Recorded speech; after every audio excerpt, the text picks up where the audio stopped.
जियोदत और जवेरिया अपनी बेटी की पैदाइश पर खुशी मना रहे हैं। ये मंजर बहुत प्यारा है, लेकिन क्या ये सिर्फ एक खूबसूरत लम्हा है या कहानी में इसका कोई बड़ा मकसद भी है? नहीं, ये सिर्फ एक खूबसूरत लम्हा नहीं है, ये एक बुनियाद है। इतनी मुश्किलात के बाद आखिरकार उनका खानदान मुकम्मल हुआ है। वो जिस तरह प्यार से बहस कर रहे हैं कि बच्ची की आंखें किस पर हैं और नाक किस पर, ये वो घरेलू सुकून है जिसके लिए बरान और दिलान लड़ रहे हैं।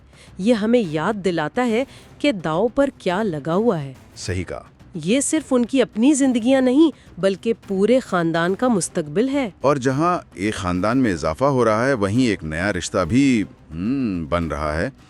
हसन ने खास तौर पर सबिहा के लिए रेस्टोरेंट खोलकर मीठा बनाया है। ये बहुत रोमानवी है, लेकिन क्या ये थोड़ी जल्दबाजी नहीं? वो अभी एक दूसरे को ठीक से जानते भी नहीं। ये हसन के किरदार को जाहिर करता है ना। वो सीधा और कह लें दिल का साफ इंसान है, जो सोचने से ज्यादा महसूस करने पर यकीन रखता है। लेकिन दिलचस्प बात तब होती है जब जुवेरिया सबिहा को मोहब्बत के गुर सिखाती है। हाँ, कि हसन को थोड़ा इंतजार करवाओ, उसे काबू में रखो। बिल्कुल, ये एक तरह से मोहब्बत का खेल है जो बरान और दिलान की मोहब्बत से बिल्कुल ही मुख्तलिफ है। उनकी मोहब्बत में कोई खेल नहीं, सिर्फ जिंदगी और मौत की हकीकत है। बिल्कुल।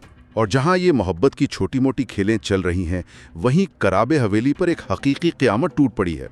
दिलान को अगवा कर लिया गया है और बारान, फरात और जिहान उसे पागलों की तरह ढूंढ रहे हैं। और घर में कदर आपा और आज़ादे साहिबा की दुआएं वो इस मंजर की शिद्दत को और बढ़ा देती हैं।